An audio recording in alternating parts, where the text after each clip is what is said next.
2차로에서 사고 처리하고 있어서입니다. KBS 교통정보센터였습니다.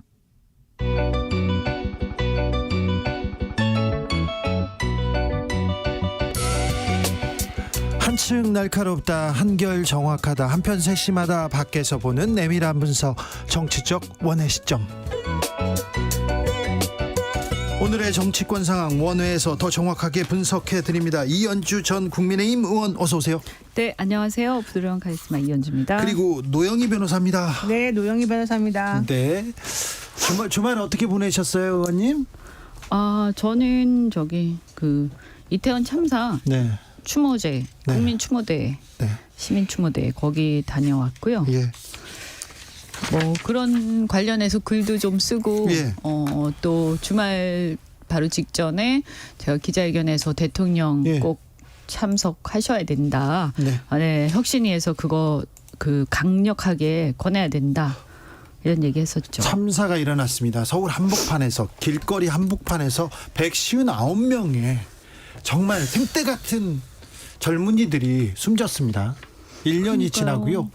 1년 되는 날이 달라진 게 하나도 없어요. 달라진 게 없습니다. 근데 왜 정부 여당에서 왜 네. 대통령이 왜 그 자리에 안 갔을까요? 아니 그러니까 저는 너무 이해가 안 가요. 그래서 보궐선거 참패 이후에 변하겠다, 뭐 반성한다 이런 얘기를 간접적인 방식이지만 전달하지 않았습니까, 국민들한테. 그래서 국민들이 뭐 어떻게 변할지 한번 보자 이렇게 하는 사람도 일부 있었을 텐데, 그러면 가장 그것을 확실하게 보여줄 수 있는 어떤 굉장히 좋은 계기였거든요. 어제 그 추도식이요. 네. 그래서 참석해서 정말 그동안 이렇게 보면 아주 공감하지 못하고 굉장히 냉혹한 이런 어떤 보수는 굉장히 이런 어떤 아픔을 공감하지 못하는 냉혹한 사람들, 이런 이미지를 벗어 던질 수 있는 굉장히 어떤 그 타이밍이었는데 그 타이밍을 놓쳤어요.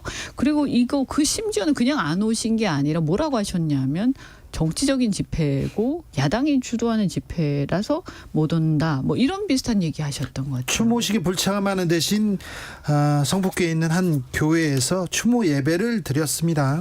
근데 저는 사실은 이제 유족들하고 인터뷰도 제가 그때 했었었는데, 이 일주기 맞이해서 그분들의 마음을 전혀 이 집행부라고 하면 이제 정부, 또 대통령이 전혀 모르는구나라는 생각을 했고요. 특히 그 추도사에서 제가 좀 충격받았던 내용이 하나가 있습니다. 물론 내용 자체로 보면 그게 나쁜 말은 아닌데 잘 들어보십시오.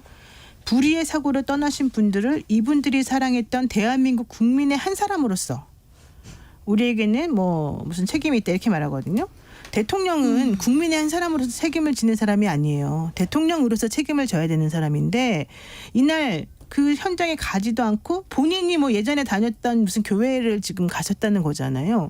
그 교회랑 이태원 참사하고 무슨 상관인지 모르겠지만 일단 거기에 왜 가셨는지 모르겠고, 가서 이렇게 안타까워하고 추도할 정도면 현장에 직접 가서 얘기를 하시면 되는데 그것도 안 했죠. 게다가 더 중요한 거, 불의의 사고를 떠난 분들, 나는 대한민국 국민의 한 사람으로서 이렇게 말한단 말이에요. 이거 자체가 대통령이 대통령으로서의 본인의 상황이나 입지, 무엇을 해야 되는지에 대해서 전혀 인식을 못 하시고 남의 일을 얘기하듯이 내가 그냥 시민한 사람으로서 안타깝다 이런 정도로만 지금 인식하고 계신 거 아닌가. 네. 저는 그게 제일 사실은 속상했습니다. 국민의 한 사람이지만 또 국민의 한 사람이 아니죠. 대통령인데요. 그러니까요. 이게 불의의 사고라고 하신 그러니까 이런 문제예요. 표현들이 네. 제가 보면 그냥 나온 게 아니고요. 어떻게 하면 여러 가지 어떤 이 어떤 행간의 뜻에서 뭔가 의도를 가지고 하는 말이라고 저는 생각을 해요. 그래서 세상에 그때도 그랬거든요. 그때도 그렇게 많은 사람이 그렇게 끔찍하게, 그렇게 억울하게 정말 사망을 했는데, 돌아가셨는데, 그때 하는 한마디와 행동과 그다음에 네.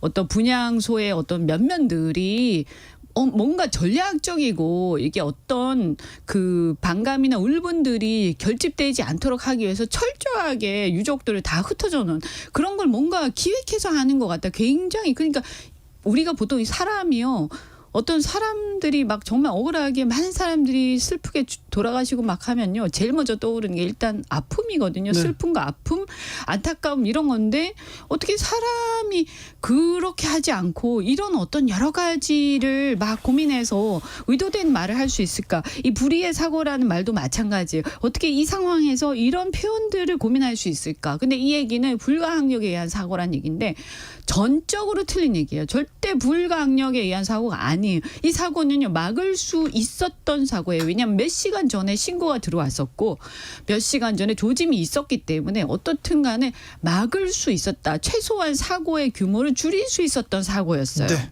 그런데 이걸 불의의 사고라고 하면 뭐냐면 전혀 예측하지 못하고 갑자기 닥친 사고를 우리가 말하거든요. 근데 이 표현을 굳이 쓰고 굳이 이렇게 여러 가지 고민해서 이렇게 하는 걸 보고 아니 사람이면 거기 가서 인간적으로 우리가 누가 돌아가셨어요. 그럼 제일 먼저 어떻게 위로합니까? 그 유족을 위로하는 게 자연스럽죠. 상식적이고. 아니 그 상처와 아픔을 좀 다독여야죠. 거기 그런데 앞에 가서. 유족이 계신데 유족이 추모제를 하는데 거기 안 가고 따로 무슨 추모를 합니까? 유족한테 앞에 가서 어쨌든 추모하는 게 맞고요. 대통령한테 물론 뭐라고 하는 사람도 있고 듣기 싫을 수도 있고 굉장히 적대적일 수도 있고 여러 가지 모욕을 받을 수도 있어요. 그런데 그런 거 감내하는 자리가 대통령이에요. 권한 그냥 주어지는 게 아니에요. 그 막강한 권한을 그냥 거저 주어지는 게 아니란 말입니다. 그것을 감내해야 되는 자리가 바로 대통령이라는 네. 거예요. 네, 뭐 환영받고 박수 받는 자리만 가는 게 지도자의 그 역할이 아닙니다. 그런데 왜 이 가장 아프고 슬프고 제가 그런 유가족들한테 어제 이제 요 말씀 드리면 이제 어제 딱 가서 보니까 국민의힘 사람들이 이렇게 많이 오진 않았어요. 그리고 와도 이제 추도사도 안 하셨고요. 개인 자격이라고 또 개인 자격으로 와서 굳이 추도사를 안 한 것도 저는 왜 그랬을까 싶고 뭔가 전체적인 분위기가 뜨뜻미지근. 그런데 이제 그러다 보니까 당연히 야당 또는 진보 성향의 사람들이 많이 왔어요. 저도 그걸 느끼겠더라고요. 어떤 면에서 보면 그냥 슬프기도 하고 왜 이렇게 됐지 우리 사회가. 그런데 이건 누가 자초한 거냐고요. 대통령이 막강한 권력을 갖고 있는데 대통령이 적극적으로 이걸 함께 추모하면 그 대통령 행사 되시는 거예요. 그런데 자꾸 외면하고 스스로 소외되고 이렇게 하면서 자꾸 스스로 빠져나가면서 이게 갈라치기를 하다 보니까 어쩔 수 없이 유가족 입장에서는 야당한테 의지해야지 그럼 어디다 의지합니까? 국민 그죠? 입장에서도 그렇게 생각할 수 있습니다. 네. 만약에 대통령이 그 자리에 참석해서 욕을 먹을 수도 있어요. 누가 고성을 지를 수도 있어요. 근데 그때 욕을 먹었다고 생각해봐요. 그게 대통령한테 그렇게 나쁜. 저는 오히려 플러스가 된다고 그럼요. 생각해요. 그저 왜냐면 동정심이라든가 동정심의 뭐. 문제가 아니라 자기가 잘못했다라고 하는 걸 떳떳하게 인정하고 앞으로 반성하는 모습이 진정성이 있다는 것을 오히려 국민들에게 알려주는 거잖아요. 그런 네. 게. 근데 지금 어제 보여준 그런 태도들이나 이런 것들은 전부 다 사실은 책임 회피라고 하는 이 키워드를 사실은 이제 설명이 다 되는 거거든요. 네. 근데 대통령이 책임 회피하는 모습을 보이니까 국민의힘 사람들 전부 다가 사실은 책임 회피하는 것처럼 보이고 그중에서 책임감을 좀 가지고 좀 뭔가 제대로 해보려고 하는 사람들은 개인 자격으로만 거기를 가게 되는 거예요. 예. 또 다시 욕 먹는 거예요. 그러니까 또. 이 악순환의 굴레가 계속해서 되면서 왜 저분들은 공감을 못하는 거지? 뭐가 네. 문제인 건지 왜 모르는 거지? 이 생각을 계속할 수밖에 없는 거예요. 인요한 국민의힘 혁신위원장이 개인 자격으로 추모식에 참석했습니다. 거기에서 고성 욕설을 들었다 이런 보도도 나왔는데 그 얘기가 나오자마자 그 참석자들도 그렇고요, 유가족들도 그렇고 진보 진영에서 그러면 안 된다고 그 고성을 지른 사람들한테 나무라고 그랬어요. 네네네. 자, 그렇죠. 인요한 위원장은 추모식에 참석했고요. 오늘은 5.18 민주 묘역을 참배했습니다. 자, 통합 행보를 이렇게 가고 있는데요. 근데 그것도 좀 특이하지 않아요? 인요한 위원장은 사실은 예전에 5.18 날조 논란 이런 문제도 조금 있었던 분 아니었습니까? 그런가요? 5.18 유공자 가족인데 그런 얘기를 했습니까? 어쨌든 그래서 지금 그러니까 예전에 이 약간 구설수에 올랐던 여러 가지 몇 가지 키워드들이 있었단 말이에요. 네. 그래서 사실은 조금 애매한 것 같아요. 솔직히 이제 이분이 어제 그 행보나 이런 것들을 보더라도. 네. 그래서 좀 더 시끄러웠던 건 아닌가 생각이 좀 들어요. 자, 그런데요, 이뇨한 혁신위원장이 던진 영남권 중진 험지 출마론에 지금 당은 술렁술렁 거립니다. 이분이 비대위원장 아니시잖아요. 혁신위원장이죠. 네, 공천위원장 더더욱 아니시고요. 네. 저는 혁신위원장이 공천까지 개입하나 뭐 제가 그 개개인에 대한 평가 이전에 그분들이 아무리 별로인 사람이라고 하더라도 공천에 이분이 얘기하는 게 맞나 싶고요. 그다음에 이분이 그러면 공천 이전에 혁신의 방향에 대해서 얘기를 해야 되는데 아까 5.18 묘역 간다고 말씀하셨지만 5.18 묘역을 자꾸 가서 사진을 찍는 게 중요한 게 아니고 5.18 묘역에 가서 5.18의 정신을 되새기고 그것을 실천하는 게 중요한 거예요. 그럼 그게 뭐냐?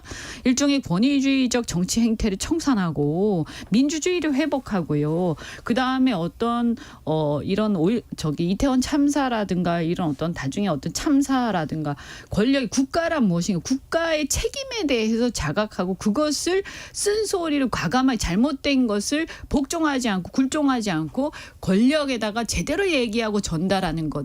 그게 5.18의 정신이라고 저는 생각을 해요. 그럼 네. 묘역에 참배 안 해도 돼요. 이태원 참사에 대통령 나오시라고 분명하게 세게 얘기를 했었어야 되고요.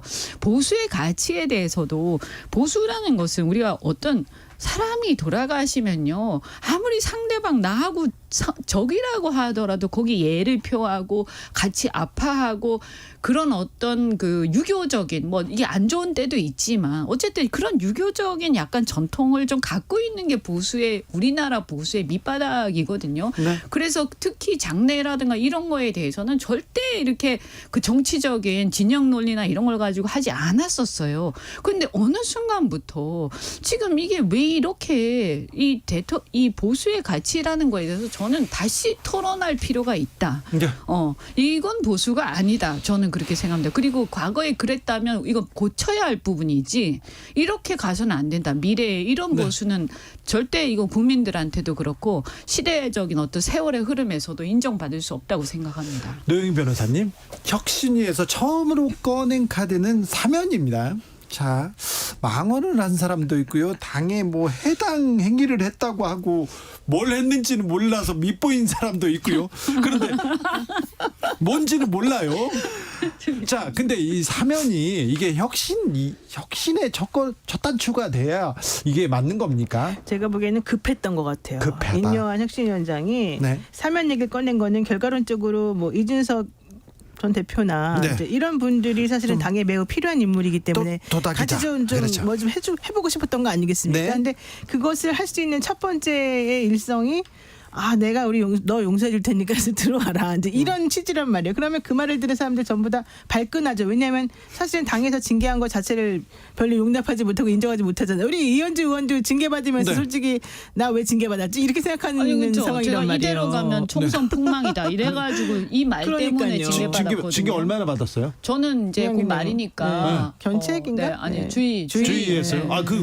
그래도 이대로 흠집이 가면 나는 거죠. 네, 그렇죠. 이대로 가면 총선 폭망. 네. 그게 뭐 돼서. 지금 제가 아주 잘 맞춘 거 아닙니까? 지금 이대로 가면 총선 폭망 아니, 다 그렇죠. 동의할 거 아닙니까? 근데 기분 나쁜 그런 거죠. 사람한테 내가 너 사면해 줄 테니까 다시 당으로 돌아와라. 네가 이렇게 말을 한 그러면 거예요. 이런 거죠. 이게 내 말이 맞지? 그러면 이제 반성해 이렇게 되는 거지. 어째서 네. 내가 사면의 대상이냐고. 그렇지. 그다음에 또 중요한 게 무슨 징계권, 그다음에 당권, 공천권, 자리, 이익 이런 게 무슨 대단한 거라고 생각을 해요. 그래서 마치 무슨 자리 좀 나눠주고 공천 준다고 막 감언이설로 회유하면 우리가 다 감사합니다. 이제 협조할게. 우리 불평분자들이었는데 이제 고만 불만 얘기하기 이거 정말 있잖아요. 아니 그들은 그렇게 정치를 하는지 모르겠어요. 하지만 우리가 무슨 자리와 이런 것 때문에 불평불만이라서 얘기한 게 아니고요. 국민들 입장에서 잘못하고 있으니까 지적한 거거든요. 네.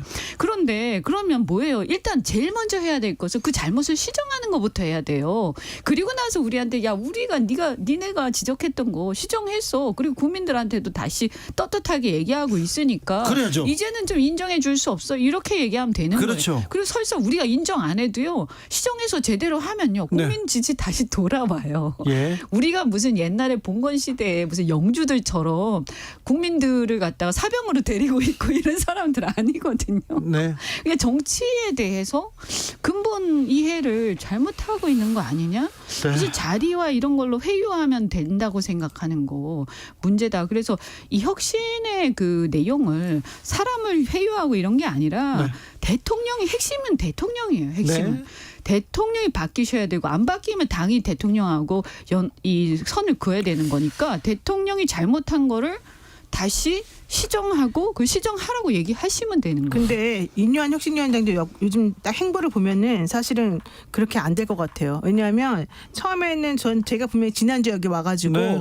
그 개인적으로는 저는 그분은 좋은 사람이라고 생각한다. 네, 다만 네. 이 그릇이 그래서 과연 잘 될까 좋게 걱정이다 이렇게 평가하셨죠. 말했었잖아요. 네.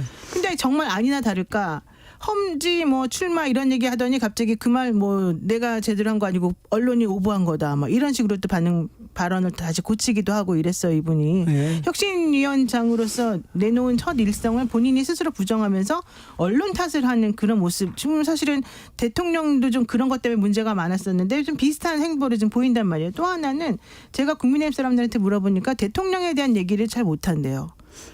지금 대통령에 그게 대해서는 핵심인데. 지금 노라고 하는 얘기를 듣지 못했어요 아직은요. 그러니까요. 네. 그래서 되게 그게 조심하고 있대요. 그 발언할 때 그러니까 그런 것도 좀 문제가 됐었었고 여러 가지 측면에서 지금 자꾸 인류한 혁신위원장의 갈짓자 행보가 문제다라고 하는 평가들이 지금 많이 생기고 있거든요. 네. 그러니까 이렇게 되면 사실은 아무도 그 말을 듣지도 않고 그 말에 무게가 실리지도 않고 실질적으로 혁신이 일어나기도 어려워지지 않겠느냐. 네. 게다가 지금 낙동강 하류 이 발언 때문에 지금 또 내부적으로 시끄럽지 않습니까? 그러니까 혁신위원장이 가서 할 일은 시끄럽게만 하고 내보내키는 게 아니라 잘 다독여가지고 세련되게 뭔가 좀 정리를 해줘가지고 국민들이나 중도층을 끌어올 수 있는 뭔가 기틀을 마련하는 건데 오히려 본인이 지금 또 분란을 일으키는 그런 원자로 돼버렸단 말이죠. 네. 그러니까 그 중진들 험지 출마 수도권 이것도 무슨 수도권이 무슨 유배지나 무슨 어디 뭐 처리하는 것도 아니고요. 수도권 네. 사람이 들으면 굉장히 기분 나쁘실 것 같아요. 네. 그래서 선거를 이기자는 거냐 아니면 뭐 어디 수도권에 다 처리해놓고 영남에다가 뭐 어디 뭐 할 일이 있습니까? 그 영남 다 비워놓고 거기에 무슨 의도를 갖고 있는 거 거기를 아니냐? 비워주는 듯한 느낌이 좀 나죠. 솔직히. 그런 생각이 네. 들죠. 거기 왜냐하면 그분들 그냥 사실은 정석은 뭐냐면 그러면 그냥 중진들 불출마해라 이렇게 하는 게 맞거든요. 근데 불출마하면 어떤 문제가 생기냐면 불출마한 곳에 예를 들어서 대통령의 측근이나 세력들을 갖다 심게 되면 그분들이 무소속으로 나올 가능성이 있어요. 네. 그래서 수도권으로 빼야 되는 거 아니야? 이런 의심이 자꾸 드는 거죠. 지난번 총선 때도요. 그 막 물갈이 한다고 난리를 쳐놓고 그래서 빼긴 뺐는데 수도권에다 여기저기 집어넣어서 또 다른 데도 돌려막기 하면서 저도 그때 제 고향에서 이제 네. 쫓겨나가지고 딴 데로 나갔잖아요. 그러니까 이런 식으로 되면서 이 구도를 엉망을 만들고 거기에 새로 집어넣는 사람들을 마구 자기의 비서나 이런 사람들을 심어가지고 네. 오히려 선거를 망쳐놨어요. 네. 그러니까 또 이런 어떤 문제가 반복되는 거 아니냐. 영남 중진 뭐 험지론 그리고 5.18 관련돼서도 5.18 망언했던 김재원, 네, 김재원 최고 사면이 사면. 네, 네. 국민의힘 혁신인가 이것도 그것도 안 또 맞는 논란이 거죠. 되는데 네, 자 징계 내용이 그런 거예요. 대사면론 네, 이렇게 그때 나옵니다. 5.18 때 맞아요. 그런데 인효한 혁신위원장한테 좀 당의 어려운 일들 다 혼자 맡겨놓고 이렇게 그냥 쑥 빠지는 거 아닌가 이런 생각도 좀 듭니다. 자, 그때 그랬잖아요. 네. 얼굴 마담처럼 앞에 세워놓고 그러면 안 된다. 그럴 수 아니 있다. 의사 선생님 모셔다 놓고 뭐 이상한 일만 시키고 그러면 안 되잖아요. 자, 이제 그런데 국민들이 안 속아요. 이제 그래요? 너무 많이 봤어요 이런 거를. 이현주 최고위원님, 최고위원님, 이현주 의원님, 네. 막 최고로 내가 높이네. 네. 자, 그래가지고요. 네. 그래가지고 이준석 전 대표랑 네. 신당 얘기한다고요? 아니 신당 얘기하는 건 아니고 콘서트도 이렇게 같이 막 이렇게 한다면서요. 넘겨짚고 얘기한 거 맞잖아요. 왜 아닌 척해? 콘서트. 거기서 신당 새로운 꿈 뭐 그런 거 나오잖아요. 그러니까 이제 미래에 대한 뭐 어떤 그 비전 대안 이런 거 좀 우리 얘기해 보자. 왜냐하면 이 너무 지금 현실이 네. 정치가 사람들의 어떤 이 비판 자체를 못 받아들이고 제일 심각한 건 뭐냐면 저는 진실과 정의, 네. 옳고 그름 이런 것들이 편에 따라서 네 편 내 편에 따라서 달라지는 거. 거예요. 네. 그리고 더군다나 어제 그걸 보면 인간적인 도리마저도 네 네. 편 내 편에 따라서 다른 거예요. 내 편한테는 굉장히 인간적으로 해주고 과잉 인간미를 해주고. 근데 이현주 의원님이 비전 정책 얘기하니까 당 만드시려는 거 같은데요. 왜 우리 자꾸 안 그래도 그쪽으로 기다리면서 가시도 얘기했어요. 그렇죠. 네. 어떻게 할 건지. 좀 새로운 시각을 가진 좀 건전하고 깨끗한 사람들이 상대적으로 깨끗한 사람들이 이제 한번 열심히 해봐라. 그래서요. 네, 막 강건하시더라고요. 제가 강건했습니다. 강권했구나. 네. 그래. 어쨌든 다 열려 있죠. 되게 좋아하시던데. 그래 열려 있어요. 열려 있죠. 네. 아니 그렇게 정말 많은 고민들하고 토론 저는 정말 우리가 유럽의 선진국 있잖아요. 정치할 때 보면 얼마나 치열하게 토론해요. 예. 그리고 나하고 의견이 달라도 그 치열하게 토론하잖아요. 그래서 그것을 조율해내는 능력 그게 저는 정치죠. 그게 필요하다고 그렇죠. 생각해요. 그걸 잘해야죠. 결론 내 능력 그리고 이게 생각이 다르더라도 일정하게 존중해주고 공존할 수 있는 거 이게 왜 이렇게 안 되나 이게 너무 막 그냥 윽박 찔러가지고 나하고 생각 다른 윽박 지르고 그 다음에 나하고 생각이 달라도 저 사람 높은 사람이면 막 추종하면서 맞는 거라고 막 거짓말을 해주고 그런데요. 이뇨한 거짓말을 혁신위원장이나 해줘. 이뇨한 혁신위원장이나 혁신위에서는 계속해서 이현주 의원님 모실게요, 이준석 전 대표 모실게요 이런 얘기가 좀 나올 가능성이 있잖아요. 나오는 것 같아요. 지금도. 그렇죠. 예, 예. 그러면요. 그래도 끝까지 버텨야지. 아니 아까 제가 말씀드렸잖아요. 그래도 모시려고 하는데. 이게 중요한 게 우리가 자리와 불평분자 자리와 이런 것 때문에 그거 하는 불평분자가 아니라 가야 될 방향으로 안 가니까 그게 문제인 거잖아요. 네. 그럼 우리가 만약에 그 가야 될 방향으로 완전히 가도록 우리가 할 수 있다라고 하더라도 가장 큰 문제가 뭡니까? 대통령하고의 문제 아닙니까?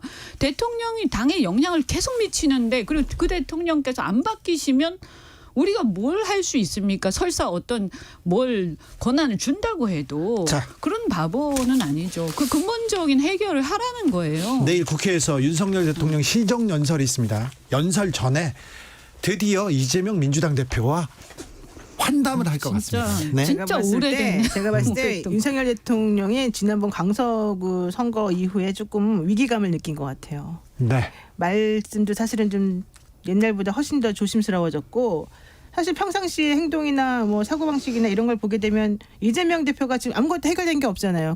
예전에 뭐 달라지지 않았죠. 피의자 발언 관련해서. 근데 이제는 만나서 얘기를 하겠다는 거잖아요. 그러니까 이 얘기는 내가 이제는 조금 수그려야 되는구나. 내가 조금 다른 방식으로 생각해야 되는구나라고 지금 마음속에서 불안감이 조금 올라오지 않았을까. 그래서 옆에서 이렇게 뭔가 좀 조언해 주는 사람들의 말을 듣기로 하지 않았나. 그리고 어차피 이제 안에서는 합리화를 조금 시킬 가능성도 있죠. 뭐 이 정도는 그냥 내가 따로 시간 내서 만나는 것도 아니고 이렇게 만나는 거 뭐 어쩔 수 없는 거 아니야. 이제 만나는 이렇게 건 할수 좋은 있는 거 거죠. 아닙니까? 당연히 만났어야 아니, 되죠. 만나는 당연히. 거는 안 만나는 것보다 좋아요. 정말 1년 반 만에 정말 이렇게 힘들게 만나다니 이게 말이 됩니까? 당연한 거고요. 네.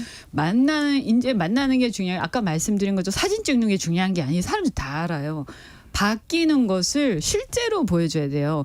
이태원 참사에 대해서도 그 법안이라든가 이런 걸 가지고 협의하는 것을 여당에 대해서 간섭을 더 이상 하지 말아야 되고요. 여러 가지 잘못한 부분들에 대해서 지나간 것 중에 큰 것들이 있지 않습니까? 네. 그거를 본인이 인정하고 사과하고 다시 시정해야 되고요. 그다음에 주변 측근들의 비리나 여러 가지 의혹이 나오는 거에 대해서 향후에 어떤 특검이라는 이런 것들 정말 문제가 심각한 거 받아들이셔야 돼요. 네. 이런 거 하셔야 돼요. 안 하면서 자꾸 사진만 찍으면 겨우 또 국민들이 그럴 줄 알았어 이렇게 되는 거예요. 자, 아무튼 이제 이게 협치의 물꼬를 틔울지 안 튈 것 같은데. 안 그럴 것 같아요. 그냥 대화의 물꼬는 만나고 끝날 것 같은데. 그냥 그러니까 제발 사진 중요하지 않고요. 네. 이제 본질. 국민들이 이제 그렇죠. 본질을 다 꿰뚫고 있다. 국민들이 하도 많이 봐가지고 이제 국민들이 학습이 다 근데 그런 게 돼서. 있어요. 사람 바뀌지 않는다. 그렇죠. 자, 유인촌 문체부 장관이 블랙리스트 의혹에 대해서 엉터리라고 백서 엉터리다. 반박하는 백서를 만들어 보고 싶을 정도로 엉터리다. 이런 얘기를 했습니다. 글쎄요. 저는 그 부분은 나중에 역사의 심판을 받게 되지 않을까 분명히 생각합니다. 유인촌 장관이 그 이명박 대통령 시절하고 지금까지의 상황에서 말이 계속 이제 좀 바뀌고 태도가 바뀌고 있지 않습니까? 근데 이거 결국은 진실은 드러나게 되고 본인이 아니라고 해가지고 뭔가를 가리고 싶다 하더라도 저는 이거는 진짜 명명백백히 왜냐하면 살아있는 증거들이 있어요. 아니 지난번에 판결 나왔던 판결 거 아니에요? 나왔죠. 예. 근데 그럼 재심 신청하시던가요? 본인은 피의자가 아니었기 때문에 피고인이 아니었기 때문에 할 수가 없고 피해자, 사실 이제 피고인이 그런 쪽으로까지 피해자들이 나왔고요. 거기에 이제 그냥 판결문 안에 그냥 나오는 피해자들은 내용이라 할 수가 없고 피고인들이 재심을 신청할 수 있는 거라 네네. 그거는 제가 보기에는 불가능할 것 같고 그 여러 지금 그 블랙리스트 피해자들이 소송을 진행하고 있어요. 오히려 문체부 장관을 향해서 오히려 그렇게 정면으로 오히려 맞대응하는 게 좀 맞다. 자꾸 이렇게 거짓말하고 부인하고 부정하고 그런다면 그게 아니라는 걸 명확히 하는 게 맞다. 그 부분에 왜 대해서 그런지 모르겠어요. 확인을 구할 수 있는 뭐 그런 방법들도 있을 거예요. 그러니까 저는 그거 모색해서 그걸 한번 검토를 해보시지 자꾸 말로만 이렇게 하면 괜히 이슈만 되고 좋을 게 없잖아요. 그죠? 그럴까요? 근데 네. 강경한 입장을 계속 보이고 있습니다. 굉장히 억울하셨나 근데 내가 봐요. 보기에는 시간이 많이 남았다고 생각하시는 것 같은데 그렇지 않습니다. 네. 유인촌 장관에게 남은 시간이 많지 않습니다. 그래요? 그럼요. 이제 장관 시작했는데. 아니 이제 국민들이요 이게 초기에 그런 분위기가 아니고 벌써 네. 지금 한 10년 동안 이런 것들을 막 겪고 지켜보고 이연주, 하셨어요. 노영희 감사합니다. 네, 고맙습니다.